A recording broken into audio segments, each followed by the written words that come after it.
नमस्ते। आज ना हम एक बहुत ही मजेदार रहस्य को समझने वाले हैं। एक ऐसा राज जो हर बंद पानी की बोतल के अंदर छिपा होता है। ये एक ऐसी कहानी है जो हमारे चारों तरफ हर पल हो रही है, पर हमें दिखती नहीं। तो चलिए इस छिपे हुए विज्ञान को आज समझते हैं। तो हमारी आज की ये जो पड़ताल है, ये शुरू होती है एक बिल्कुल साधारण सी पानी की बोतल से। हाँ, वही बोतल। एक ऐसी चीज जिसे हम रोज देखते तो हैं, पर शायद उस पर कभी इतना गौर नहीं करते। अच्छा, कभी ध्यान दिया है किसी गर्म दिन में एक बंद पानी की बोतल को देखना? उसके अंदर ये नन्ही नन्ही पानी की बूंदें कहाँ से आ गई? आपने भी देखा होगा, है ना? बोतल तो पूरी तरह से बंद है, बाहर से पानी अंदर आ ही नहीं सकता। फिर भी बोतल की जो अंदर की दीवारें हैं, उन पर पानी की छोटी छोटी बूंदें जम जाती हैं। है ना अजीब बात?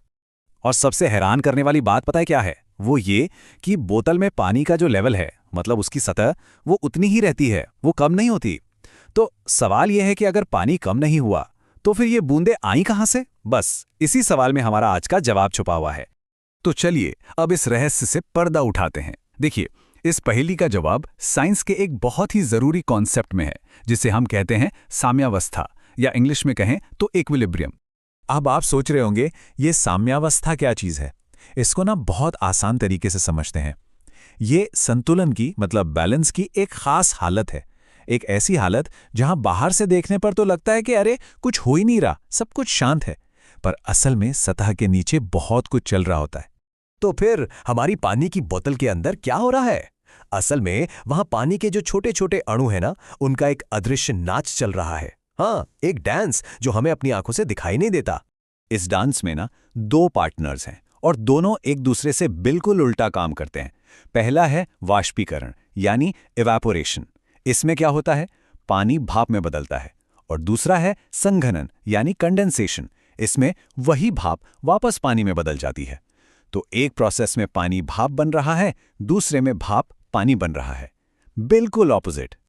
और वो जो साम्यावस्था का खास पल है ना, वो तब आता है जब वाष्पीकरण की रफ्तार, मतलब पानी के भाप बनने की स्पीड, और संघनन की रफ्तार, यानी भाप के वापस पानी बनने की स्पीड, एकदम बिल्कुल बराबर हो जाती है। जितना पानी भाप बन रहा है, ठीक उतना ही भाप वापस पानी भी बन रहा है। साइंस की भाषा में ना हम इसे ऐसे लिखते हैं, H2O लिक्विड और H2O वेपर के बीच में ये जो दो तीर लगे हैं ना, एक आगे की तरफ, एक पीछे की तरफ, ये बहुत खास हैं। ये यही दिखाते हैं कि ये जो प्रोसेस है, ये आगे भी जा रहा है और पीछे भी आ रहा है। दोनों एक ही समय पर हो रहे हैं। और इसीलिए इस तरह के बैलेंस को हम गतिक या डायनामिक इक्विलिब्रियम कहते हैं। डायनामिक मतलब जिसमें हमेशा मूवमेंट हो, जो चल रहा हो। ये उस तरह का बैलेंस नहीं है जैसे मान लीजिए टेबल पर कोई किताब रखी है, वो तो बस शांत पड़ी है, वो स्टैटिक है, स्थिर है। लेकिन ये वाला संतुलन डायनामिक है, मतलब वो जो अदृश्य नाच है ना, वो कभी रुकता ही नहीं। तो इस खास संतुलन की, या कहें कि इस अदृश्य नाच के कुछ खास बातें होती हैं, कुछ नियम होते हैं। पहली बात, ये हमेशा एक बंद सिस्टम में ही होता है, जैसे हमारी सीलबंद बोतल। दूसरी बात, ये हमेशा डायनामिक होता है, मतलब वो नाच कभी रुकता नहीं है। और तीसरी खास बात यह है, जब ये बैलेंस बन जाता है तो अंदर का प्रेशर जैसी जो मापने वाली चीज़ें हैं ना, वो एकदम कांस्टेंट हो जाती हैं, मतलब वो फिर बदलती नहीं है। अब यहाँ एक बहुत ही मज़ेदार बात आती है। ये जो संतुलन का नियम है, ये सिर्फ पानी की बोतल तक ही नहीं है। नहीं, ये तो हर जगह है। संतुलन की ये जो हालत है ना, ये कई केमिकल रिएक्शंस में होती है, और तो और ये हमारे अपने शरीर के अंदर भी होती है, हर पल।